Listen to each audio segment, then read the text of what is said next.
having clarity about what you want to say to people, taking a moment to think, is going to give you a lot more value as well. So if you need to take a beat, take a breath before you respond to somebody, or maybe even just say, all right, give me a minute to think about that. I'll come back to you with an answer. Feeling that we have to have the answer right now on the spot all the time puts a lot of pressure on yourself. Sometimes a moment to step away and think about something is going to give you a much more considered and accurate response. And it allows you to get to the point a lot quicker as well. So you can save a lot of time for ourselves. But one thing else is like take the big picture. Take the big picture approach, like where you want to go, how you want to be showing up, how you want others to be perceiving you above and below, and your equals, your peers as well. Keep that big picture in mind as much as you can, whilst also working on the detail elements that you have to as well. You're going to be able to see the playing field much more clearly than other people who are just in it. Hello and welcome to this first episode of Christmas Week 2025 here on Leading with Integrity. We have daily episodes this week, starting today when I'm joined by my next guest, keynote and communication coach, podcast host, speaker, former flight attendant. His name is John Ball. John C. Maxwell famously said that leadership is influence. And so today with my guest, John, we're going to be digging into what charisma, persuasion, and influence look like in leadership, why the ethical, moral dimension is so important, where it goes wrong, where it goes right, and how you can be a more persuasive leader without falling into any of the pitfalls, the traps, or falling to the dark side. It's a subject we've covered once or twice before on the podcast, but it's one that really fascinates me, given how many examples there are from history, both good and bad, and maybe even in the present day. We wouldn't have to look too far, but let's not veer into that one. I always try and avoid politics. So there's plenty to learn in this episode, and it is an important issue for leaders, so I hope you'll find it useful. Do listen to the end for links to John's website, how to learn more about him, as well as more information about the Integrity Leaders community.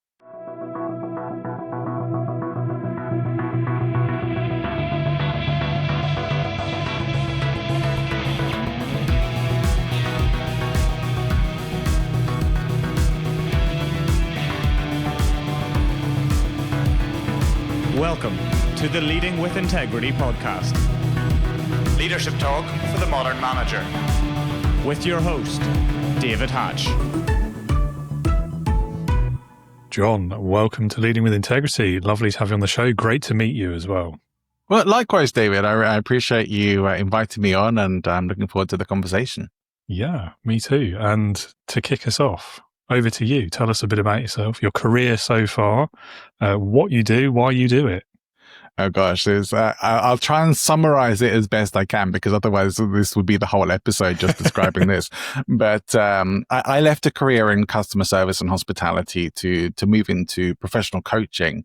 And on that journey, I discovered the training was a possibility, a real thing, and that professional speaking was a real thing. And that these were things that really excited me. Growing up, I had no idea you could do those as jobs. And so that was what I ended up moving into. And over time, it's evolved to, I won't tell you through all the boring details, but now it's just evolved into, I mostly work with people, helping them develop their presentations, keynote talks, their stage presence, and being able to deliver with more influence, impact, and authority. Okay, hence the golden microphone on the shelf behind you that listeners probably can't see. Yeah, maybe can't see it. There's a couple of awards there. One is a storytelling competition award as well, which I'm very proud of too. Mm-hmm. Lovely. Yeah. And so what drew you into coaching originally? Like what made that transition happen, if you will? I've always been interested in psychology, but hadn't ever wanted to become a psychologist or a psychiatrist. And coaching seemed to be a little different in that it was so solution focused that really attracted me. I don't want to just spend weeks or months talking about the same problems and diving deeper and stuff. Sometimes that's appropriate for certain people.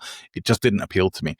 But solution focused things that get people out of where they feel stuck, where they have problems, and moving towards solutions, or at least exploring their options. That was exciting to me. And again, this is one of those things I hadn't realized it was a potential business or career probably until I'd say like early 2000s, like 2000, 2001 is probably when I was introduced to coaching. And that's where I sort of dived in, really. I immersed myself in coaching and personal development. Yeah, so that's interesting, the timing of it, because we were talking before we hit record about your early adoption of the digital nomad lifestyle. Yeah.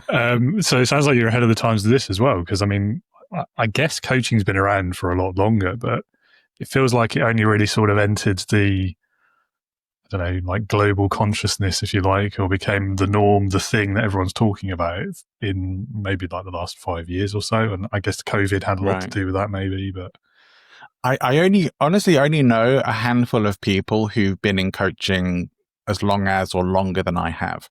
And certainly there are people who have. But some of the people who were around then are retired. They've left the industry, and fair play to them. They often had good careers.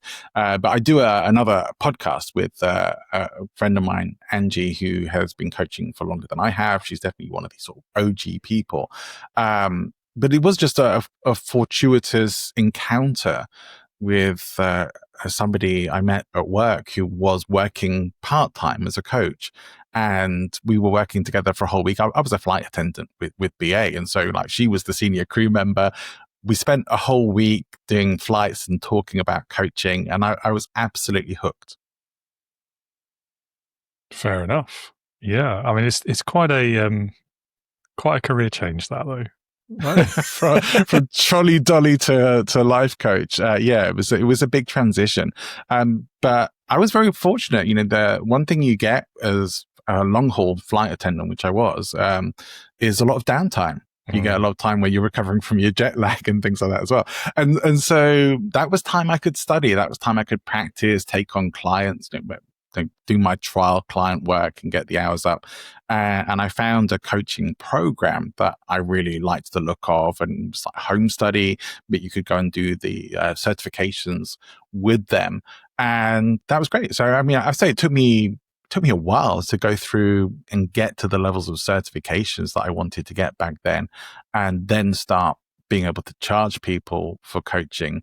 And even then, it wasn't until probably 2009 that I actually full-time made the shift from flight attendant to, wasn't life coach so much back then as business coach. Do you miss the travel? I think I know the answer. I don't miss the jet lag, I can tell you that. Yeah. I do miss the destinations. I miss the people somewhat as well. It was a really fun job. And so I'm super glad that I did it for like 12 years. I enjoyed it and was very, very fortunate. It was a hard job to get into. And so I feel very privileged that I got to do that and have fun. And it also put me in a position where I could train up to leave and do something else, which not everybody who's left that job has had the opportunity to do. So yeah, I have no challenges about that. But yeah, definitely a bit of a strange move. I do know people who left to go into other hospitality or customer service kind of roles, which is fine. And some people have left to do psychology. There's a lot of traffic between nursing and policing with the airline industry as well, with flight attendants, weirdly. I didn't want to do either of those. I'm not good in those situations. So yeah, this is the path that I took. But it definitely required a bit of an identity shift to get out of thinking of myself as a flight attendant and start thinking of myself as a business owner, as a coach, as a speaker. It was a hard shift to make. Yeah, and I think you probably got out at the right time as well. Just trying to think back to there's some pretty unpleasant industrial actions going on. Not that long around after. the time that I left. Around the time that I left, there was industrial action going on. Yeah. So and that was one of the reasons why they were offering redundancy, and I had to, if it's interesting, but I had to make that decision as to whether I was going to leave when I felt ready to, and potentially leave with nothing, or take a package which they were offering. And like leave, start doing maybe before I felt completely ready, but just start doing it, have a bit of a financial buffer to allow me to do that, and also some of the perks that I got to keep for a couple of years after I left as well. And I thought, well, let's do that. And it was tough. It was a tough couple of years transitioning out of that. I won't deny, because I don't know how well you remember 2009, but there was a bit of a financial crisis going on as well. It was not the best time to be starting up your own business. Yes, I remember it well. It was about the time I was looking for a job. Right. so I'm sure you have some really happy memories of that particular time. Yeah. I mean, it took me a year. So yeah, that was, thankfully I had a place to live and very generous parents, but yeah. Well, if I'd been in a position of looking for a job, things might have been a little different, but I was actually setting up a business, and I pretty much didn't have a clue at what I was doing as a business owner. And that didn't help either. Yeah. I don't think you're alone in that, though. I don't know. I don't want to generalize, but I feel like most of us, particularly like the solopreneur sort of people, we mostly figure it out as we go. Like, we don't really know what we're doing until we do it. Right. Yeah. No, 100%. I think that's the true in the majority of cases. And I do feel now, looking back, that had I looked for a mentor, someone who could help me progress that journey, who had clarity about the right things, the right kind of actions to be taking, that would have been a much smoother transition. But I tried to do it all by myself. Not very well. Yeah. Same. Lesson learned, definitely. Yeah. Painful lessons, but learned well. Yeah, indeed. So let's talk a bit more about what you do now. As interesting as all of that is, because it is, and I could talk about that for a lot longer, I'm sure. Oh yeah, me too. But maybe your listener doesn't really want to hear all the gory details there. Yeah, possibly. I think that I like to think they're used to my rambling tangents by now, but you never know, do you? So, I mean, there's three words, three concepts that are probably worth digging into a little bit, both from the perspective of your work and from the perspective of leadership and what the podcast is about as well. Sure. So I guess those are influence, persuasion, and charisma. Now, charisma has come up before quite a lot. Influence, I think, is, it's pretty intertwined with leadership, let's say. Persuasion, likewise. There are ways of doing these things that are good, and there are ways of doing these things that are bad. So from the influence and persuasion side of things in particular, I mean, there's some big examples of it going off the rails really horribly. We could go to history, we could maybe avoid current events. That's probably for our own sanity. But I mean, what are the tools around these things, and how are they ethical, and how do you avoid them being misused, and so on? Well, it's always interesting to talk about the ethics of tools of influence and persuasion. And the master of influence and persuasion is generally considered to be Robert Cialdini, who wrote a very masterful work on the psychology of persuasion, and covers really 7 key areas of influence. So I'm not going to dive too much into them now, but even there, he talks in more recent versions of his book about the ethics of influence, because it has come up so much since he first wrote the book. And I agree with essentially what he says. Like, is a hammer ethical? It's just a tool. It's the use of the tool, the user of the tool, the motivation that can be ethical or not. So the tool itself has no morality, but the user of the tool does. So it's how we apply those tools. So I always aim to teach influence and persuasion within an ethical framework, because I think we can't guarantee that people will learn these skills and use them ethically, but I think if you teach them within an ethical framework, that's at least more likely to attract the people who want to be ethical and put off the people who don't. And in reality, the people who tend to misuse influence and persuasion skills usually fall into what they call the dark triad personality types: the narcissists, the psychopaths, the sociopaths, the people who don't really have empathy for other people and are more concerned about themselves and what they can get out of everything, and don't really care about the emotions or reactions of other people. And they tend to learn or pick up on these traits or skills more naturally anyway, because of that personality type. And so I see it as teaching these skills is an additional benefit. Is like when you know how influence and persuasion works more, you're at least a little bit more inoculated, protected against these things being used against you. You might at least have a better chance to recognize when somebody is using, I don't know, maybe even something as basic as rhetorical devices or, guilt tripping you or, projecting authority or false confidence in particular situations. You're a bit more likely to see those things.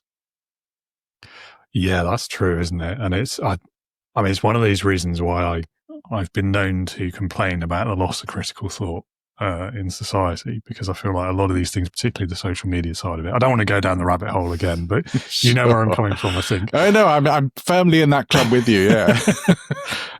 But yeah, that's it, isn't it? It's like there's that, maybe it's a symptom of like the internet age and AI as well, and like the ease of availability of information. Like we become intellectually lazy. We don't think about how these things were arrived at as much as we used to. We don't think about the process of doing things so much or finding answers.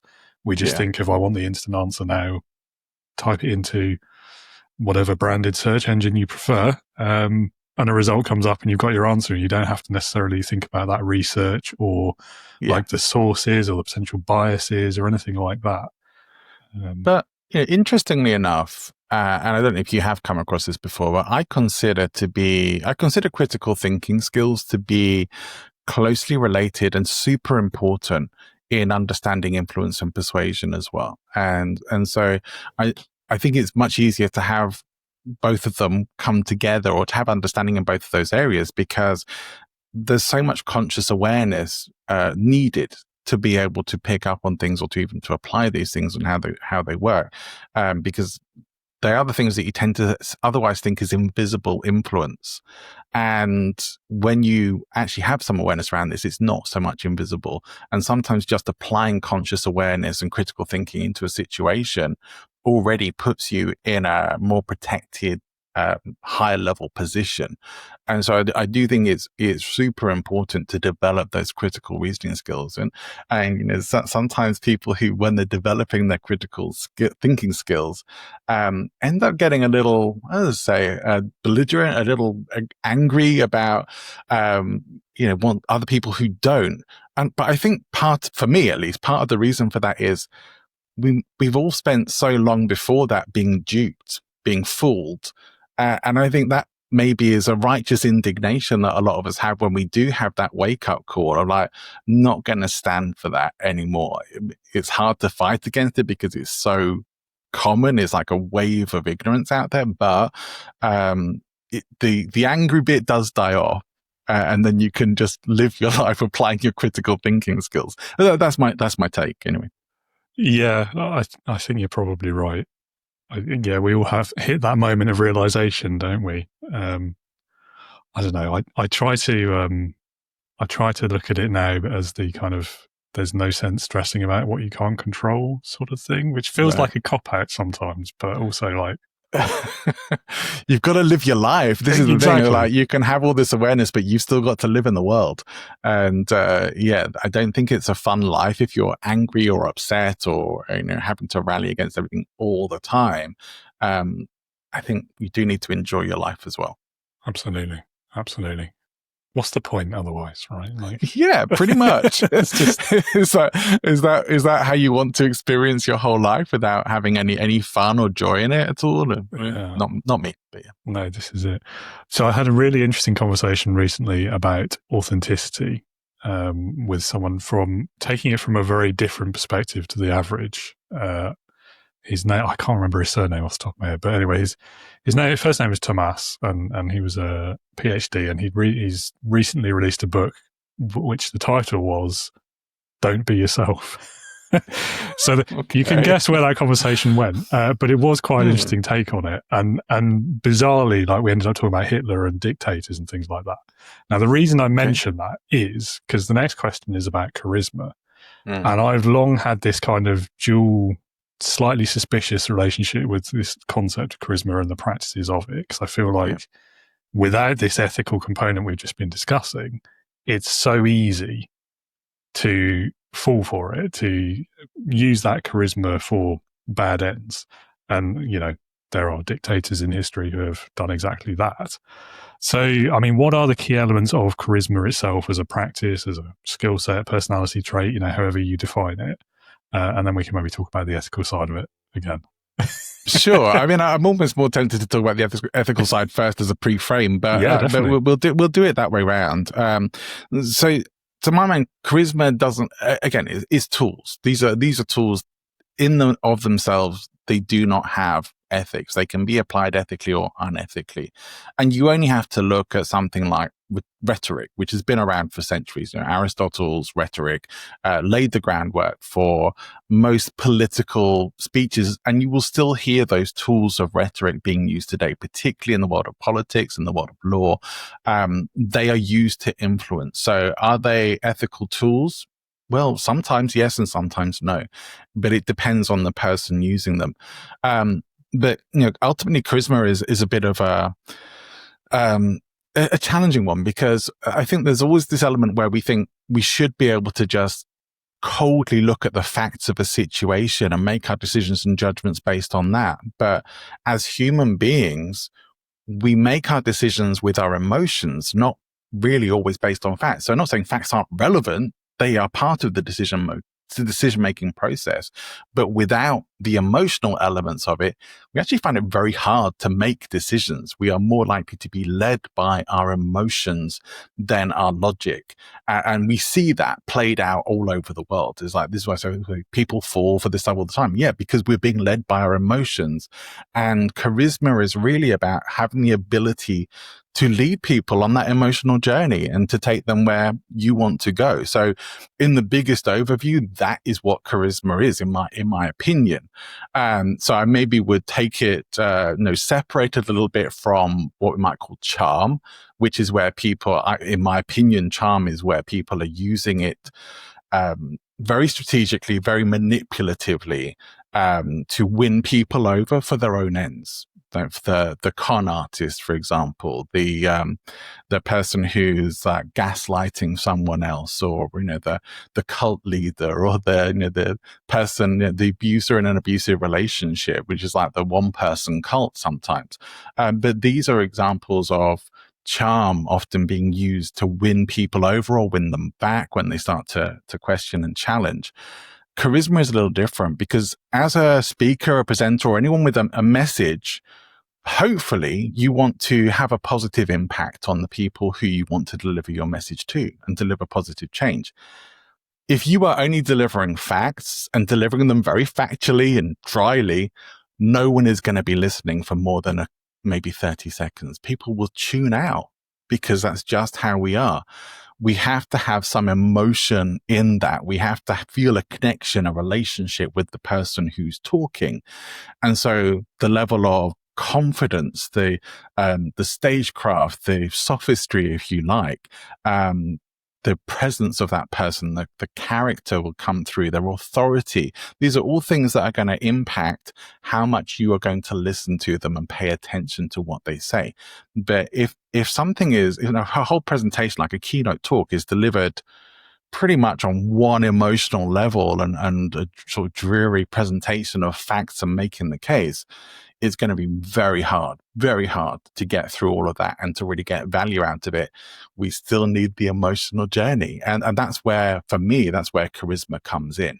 We have to have, and we could reframe it or rephrase it as being stage energy or presence and on the stage of relationship and emotional connection with the audience. These are all things that are important. But that's, to me, what it comes down to. Yeah, I find it really interesting in the leadership context, obviously, because I love talking about leadership and I will tie anything back to it any way I can. But words like charisma, I've often been suspicious of, because I feel like leaders who are perceived as charismatic tend to rely on that alone. Yeah. And very quickly run out of substance, to be honest. But I also find it quite interesting, words like charming and presence. Like, we hear presence a lot in the leadership conversation. And I think what it really boils down to is what you've just said. It's whether people are going to listen to them. Yeah.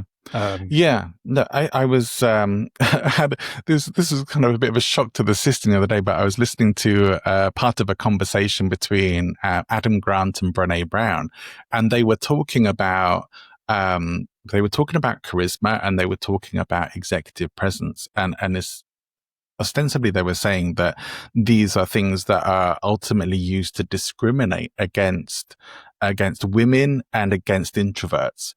And I think certainly in business they have been used to do that. Like, oh, you don't have enough executive presence. You know, that people have heard that. People have had that said to them in business situations.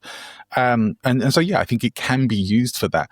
But to me, presence is much more about being in the moment, being fully there, not being sort of focused in the past or focused on the future, but just actually being there and being present, and then having the ability to be agile in those situations as well, and to think on your feet and to respond authentically. So again, we're kind of going into, we can call what might be slightly different things get pulled under the same name, and it becomes a little confusing as to, well, what do you actually mean by that? And we have to define what we mean by that. It's like I could say the word holiday or vacation. You have a very different mental picture in your head to what a vacation or holiday looks like than I do. So we do have to sometimes define our terms as to what what things mean, to have that clarity of, well, what are you actually saying? So context becomes super important. 100%. Yeah, I think presence maybe is one of those words that I don't know if it's always had that dual meaning, or if it's just been kind of hijacked a little bit by the management speak buzzword culture. But you're right, like there's presence in inverted commas, and then there's to be present, as in you're there. Yeah, I think it tends to be associated with gravitas in the business world, right? Your presence, as what's your impact, what's the air of authority that you're giving us or not giving us. We're looking for your gravitas. How seriously should we be taking you? But to me, presence is there's a great writer and speaker in this area who's done a lot of research, Vanessa Van Edwards. Love her work, and she talks about like the key elements of this really are about demonstrating warmth and competence. If you can demonstrate an energy and air of warmth and competence, that's the presence we're looking for. That's the relational connection that your audience really needs. And to me, that's what is really going to give you the biggest bang for your buck. But in a business or professional setting, we may not call that your executive presence, because it doesn't necessarily relate to your gravitas as how important we see you as being, or how much of how much we are maybe admiring you or looking up to you, or whatever it is we're considering that to be. Yeah, I like that, and I have to say I do agree with Adam Grant and Brené Brown on that as well. It's one of those things, it's a little bit like leadership, I guess, where everyone has their own sort of understanding, or holiday vacation in your example. Everyone has their own sort of understanding of what it is and what it means, but it can also be used as a bit of a blunt instrument to discriminate, to maybe not even discriminate, just an individual that you don't particularly want to have that job for whatever reason. It's kind of like that idea of fit in hiring, isn't it? Your culture fit. Yeah, like it's so ethereal. It's usually just the excuse because they don't want to say the real reason. Like, right, and sometimes charisma is used more for people who are, people do consider charisma to be more associated with extroversion, and so extroverts are being often preferred in workplaces, particularly by other extroverts. And so, it ends up becoming that the introverts or more introverted people end up being passed over or discriminated against. Even in the workplace, they will get ignored in meetings by people who, the extroverts who are leading the meetings will focus on the extroverts who can't wait to speak up. And, if you haven't spoken up in that time, maybe you haven't got something to say, so we'll move on. Definitely easy to be discriminated against it. And it's horrible. It should be counted, but it's not the fault of charisma itself.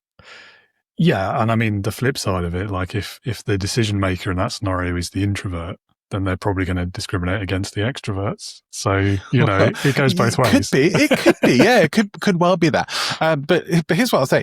The vast majority of professional speakers that I've ever met have been introverts. Mostly. Some of the exceptional, inspirational, motivational speakers, definitely more on the extrovert side. It helps. But the majority of professional, especially expert speakers, are more introverted.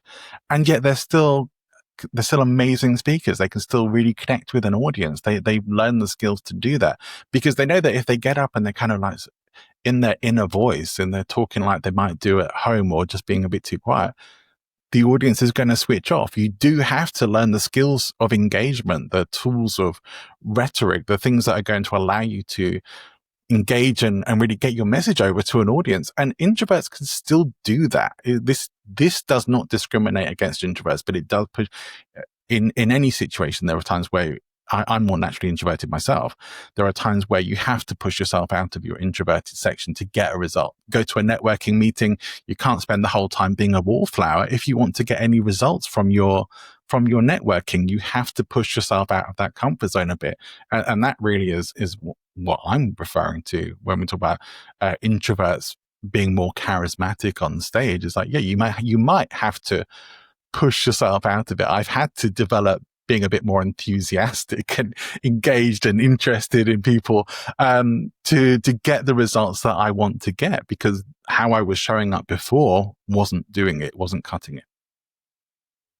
No, I'm the same. And again, I feel like when these concepts, I mean, in particular with introversion and extroversion, when these concepts are used in that way in the workplace, I feel like, again, it comes back to not understanding the terms or not having a common definition of them. Because really, I mean, what is extroversion versus introversion? I don't like the word versus, but yeah.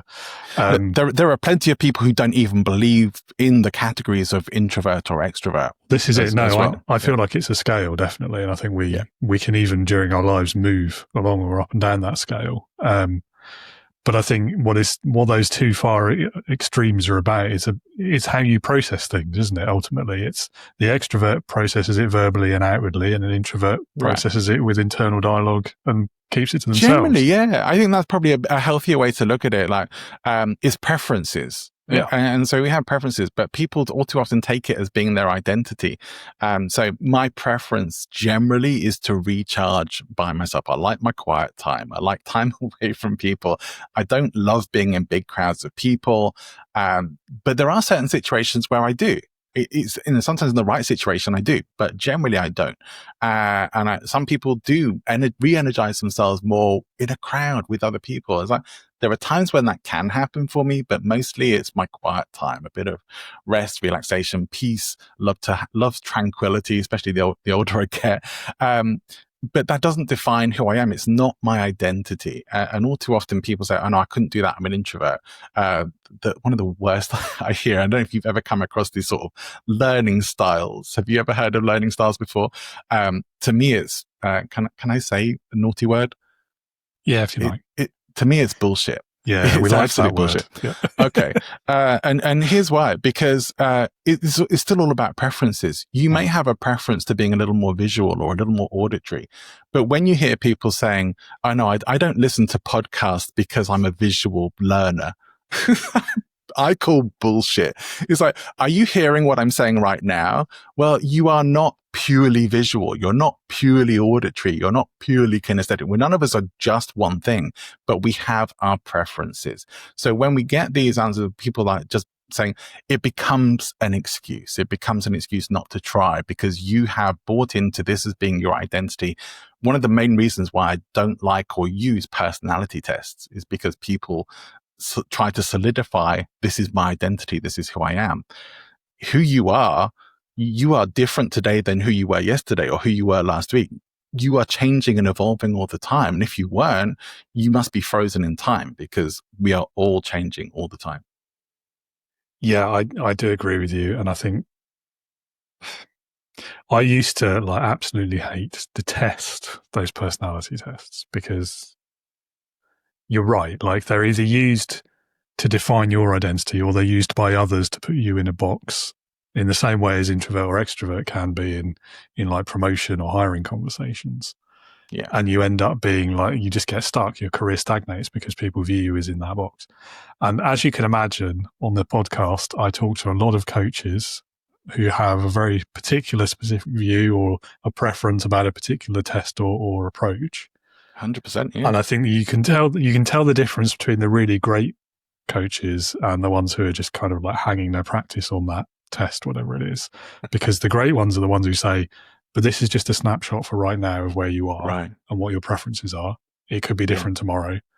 Don't use it to define yourself. Just use it to learn about where you are right now. Yeah. And I think 100%. and in that context, they can be quite useful learning tools. If it gives you a valuable insight into a strength or a weakness or something that's going on for you right now that you can adjust or maybe want to focus on, great. But yeah, it absolutely does not define who you are. Exactly. And final caveat I'll add on that is no guest I've ever had has fallen into the bad coach group, in my opinion. That's a relief. I'm certainly glad that we don't always get the conversation on the air, but definitely from other conversations I've had with them all, I'm fairly confident. Like maybe one or two exceptions, but I'm pretty confident they've all been great coaches. So there we go. Good. Right. So keeping an eye on the time, because I know you're a busy coach yourself and you have other things to get to. So what would be then your, let's say, top 3 tips for a new manager, a first-time leader maybe, who's looking to be a bit more influential, maybe a bit more charismatic, persuasive at work, but they don't want to be unethical about it?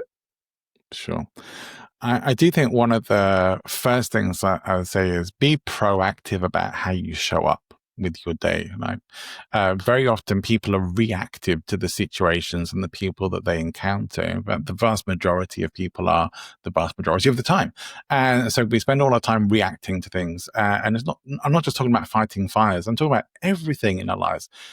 Either we are in control of what we're putting out into the world, or the world is controlling that for us, whether that's the horrible thing we just watched on the news, or the person who cut us up in traffic, or the attendant who was rude to you, or the coffee server who ignored you, or whatever it is.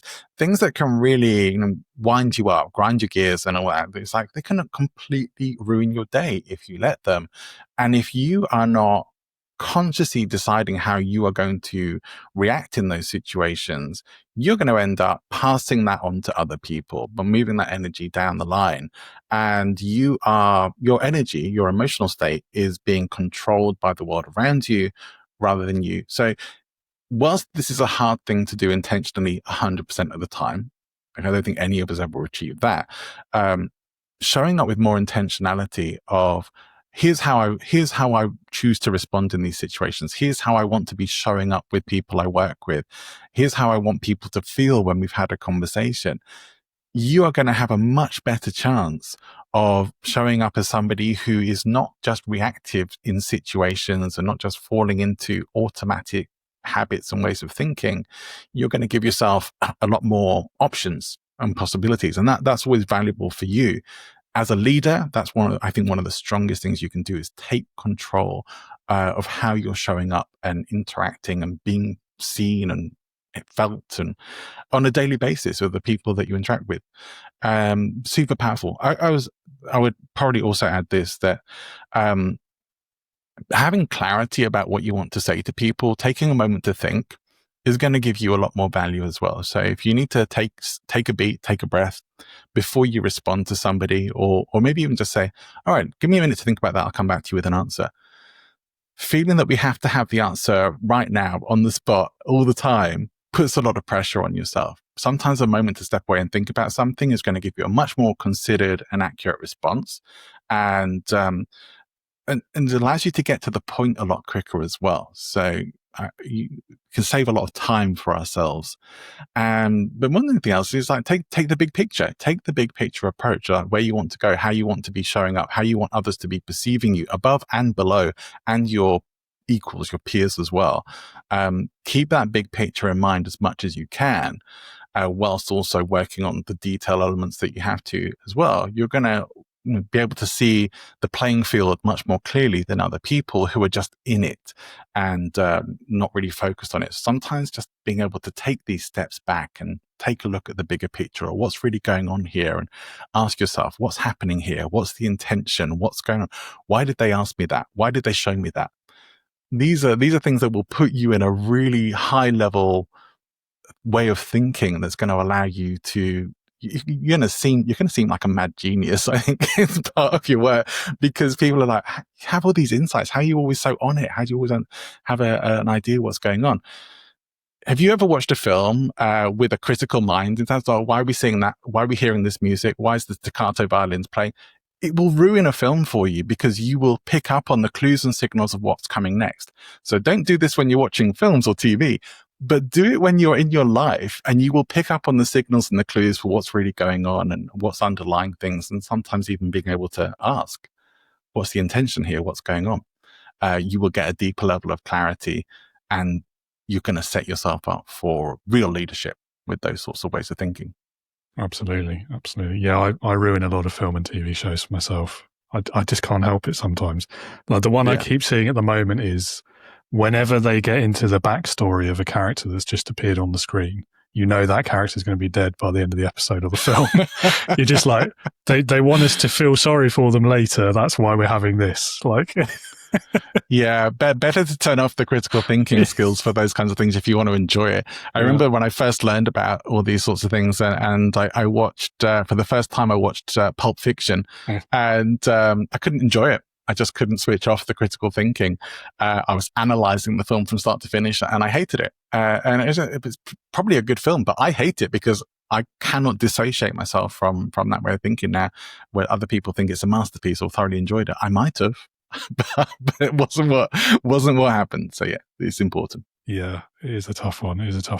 And you hit on one of the big leadership myths in there as well, about that pressure to have the answer. And I call it a myth, because I think there's so many leaders, and I did this in my early career as well. You see it as your job as the leader to be the one to provide the answers all of the time. Yeah. And that's just, A is wrong, B is unsustainable, C is exhausting, it's stressful. Like you can't do it. You can't keep it up. And I think that's partly why so many leaders burn out. I think it's partly why they're always so stressed, even before they get to the burnout stage. And I think it's why, maybe part of why there's so many bad leaders out there, in inverted commas, ineffective, perhaps. Yeah, is a more fair word. I have a bit of theory on that myself. I think we all tend to operate on heuristics. So our brains like to create mental shortcuts, and that's really what I'm talking about when I say heuristics.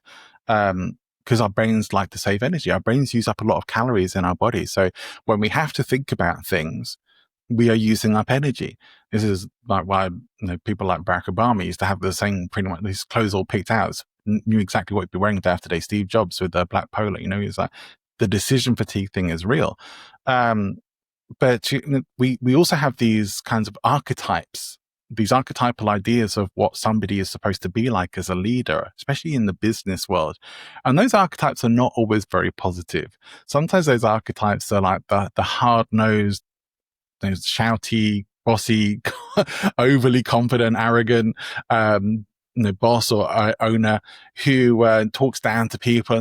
These are very common archetypes that people then think that the mental heuristics say, this is what you're supposed to be like when you're a leader. And so you end up trying to be like that. It's probably out of character for a lot of people as well, unless you are actually like that, in which case I don't think you are a good leader. Think about for yourself, what is your archetype, your archetypal image in your mind of what is like the ultimate idea of a leader in business or a leader in general, and you will have a good sense of what you are going to default to in your leadership decisions, or what you're going to be ultimately striving to. Is that something you do want to be striving to, or do you maybe need to change your archetypal reference to something a bit more positive?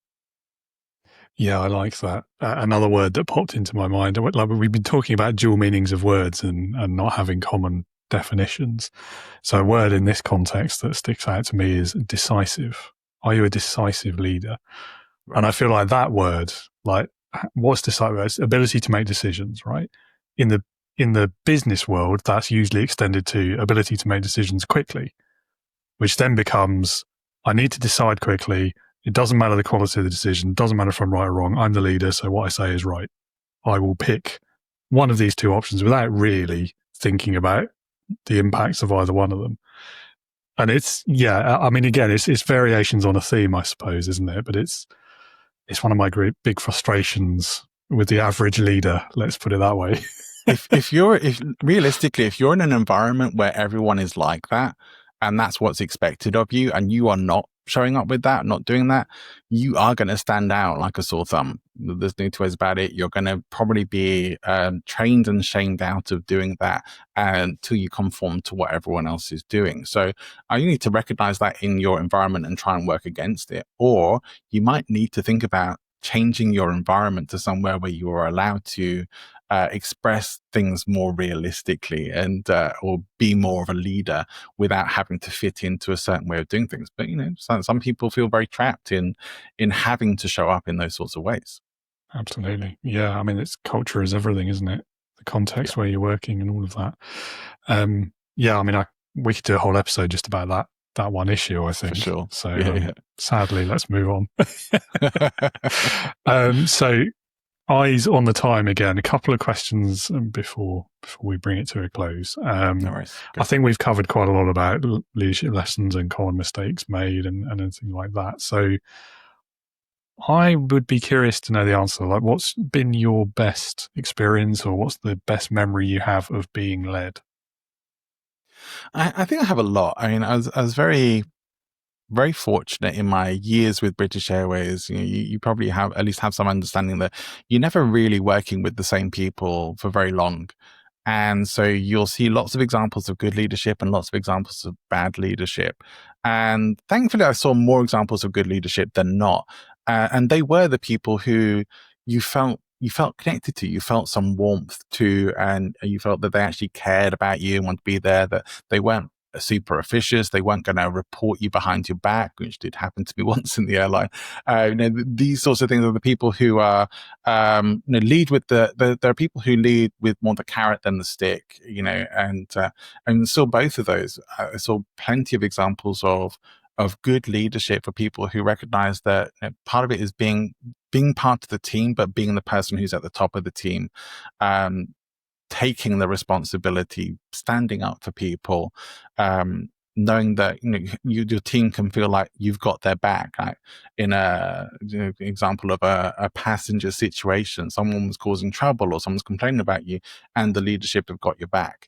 You didn't always have that, but when you did, it was great. And so I think I saw a lot of very good examples of solid leadership from many people in the airline industry, as well as lots of examples of how not to do it as well. So it's hard to pinpoint one, but that was certainly a favorite of mine. I did feel that, with with one organization I've worked with for a number of years, to talk about the authenticity thing, I'd kind of been headhunted by this guy called T. Harv Eker. Some people will know who he is, some people might not. He's kind of semi-retired from the industry. But I was working for another company before them that was pretty unreliable, and the guy at the top of the company was, let's just say, had some issues going on, some instability, and things were unraveling there. And so I felt it hard to sometimes trust the people who were at the top from that experience. And then came up with someone like Harv, who was like very much the same guy on stage, off stage. You knew where you stood with him, very clear values, and lived them, walked his talk. And that's leadership that I can respect. That's leadership where you know where you are, you know why these values are there, you know you're going to be talked to with respect, and you know that you can rely on what's going to happen. We can predict the future more when we know who people are and how they're pretty much going to react and respond in every situation. It's good leadership. Absolutely. Yeah. I think, authenticity gets a mixed reputation these days, doesn't it? But I think when it's done well, it is exactly that. It's walking the talk. It's actions and words, and it's all lined up. Yeah. Yeah. If we could find another word that would be as effective, it would be great. But we're kind of stuck with it, that it has the good associations and the bad associations. Yeah. Yeah. Yeah. I'm not even sure about be yourself, because, there's limits, aren't there? Anyways. Bad idea. Don't do that. Be yourself to a point. No one needs to know what you had for dinner or what you did To a point, night, yes, these curated versions of what we put out into the world. I think we have to do that. We have to be at least a little careful about what we put out there, intentional about that as well. But we need to share enough that people can connect with us, but not so much that people feel like they know all of our dirty laundry and can see the skeletons rattling around in our closets, kind of thing. Yeah, or they're getting stuff that they have no interest in thrown in their face. Like, that too. I didn't ask. Yeah. Anyway, one final question. This one's the mandatory question, I'm afraid. Everyone has to answer this because it's my favourite one. Leadership heroes. So if you had to pick one person, but it could be anyone, like alive or dead, past or present, real or fictitious, but someone who you would say perfectly embodies leadership, who would that be for you and why? I'm not sure there's ever a perfect embodiment of leadership, but probably one of my favorite, and I think you would have heard it before, but I'd be surprised if not, would be Marcus Aurelius. I look at the sort of servant king, the emperor, leader, servant, that had all these great ideas about. He understood people. He understood how life works. He kept it real, if you like, and leadership didn't go to his head. He tried to keep an even head about things and be realistic about what the day was approaching. And thanks to his writings, which I don't think he ever intended for them to be read by other people, but things like the meditations, it allows us to have these insights into how somebody who was possibly one of the greatest leaders who ever lived approached leadership, how he thought about people, how he recognized that you couldn't just lay in bed and pull the sheets over his head. It's like there was work to be done. There was a mission in life. That in his day he was going to encounter people who he didn't like, who would upset him, who would anger him, and that is life. That's what you're going to deal with, and he would be prepared for that, to set himself ready for that. This sort of pre-framing, choosing how he was going to show up. He was very conscious about all those things. I've learned so much from Stoicism and from Marcus Aurelius about leadership and about showing up in life that I could not mention it as being like my most admired, most respected leadership example. No, fair enough. He has come up before, but it's been a while. Yeah, it's probably been over a year, actually, I think, since the last time off the top of my head. But yeah, I mean, he's a great example. I do wonder, though, like that far back in history, I always say this whenever his name comes up. Like, firstly, most of what we know about him is based off his own words and his own writing. True. So that's always a bit of a but secondly, I also wonder, because of the leader, in inverted commas, that immediately followed him was probably one of the worst in history. So I wonder if he just seems better by comparison, because I don't know. But yeah, he's a great example from history, though, and I find him very interesting. Yeah. Well, thank you for that. Well, John, time has run away from us. It really has. Thank you so much for this conversation. I've really enjoyed it. Last small thing I'll ask, if anyone in the audience wants to learn more about you or perhaps get in touch and work with you even, how do they do that? The best place to go is presentinfluence.com. It has the links to everything, all my socials, my YouTube, my podcast. There's a quiz you can take to find out how charismatic you are on stage. There's a lot of good stuff there. So the contact form and all that good things, go to presentinfluence.com. You can get in touch with me in your preferred method through there, but that's the hub for everything. Lovely. And I'll pop that link in the show notes so everyone can find it easily. Perfect. Well, thank you so much. Have a great rest of your day. Thank you, David. I've enjoyed this conversation. Likewise. John, thank you so much for your time. Loved that conversation. Got in some big topics there, didn't we? And I'm only sorry we ran out of time, really. It was a rare occasion where both the guest and I had another appointment to get to, sadly. So thank you, John, for your time, for your conversation. Listener and viewer, thank you for being with us today. Hope you enjoyed that as much as I did. And if you would like to learn more about John, do visit his website or his social media links, which you will find in the show notes as every week. When I first stepped into leadership, I remember feeling a quiet pressure, like everyone else had the instruction manual except me. And I really cared about getting it right. So much so that it was isolating, and I very quickly felt completely alone. I know a lot of you in the audience, listener, probably feel that way too. Maybe that's why you're here.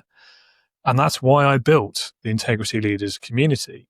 It's there to make sure that no leader, no new leader ever has to navigate that fear, that doubt, or that isolation by themselves.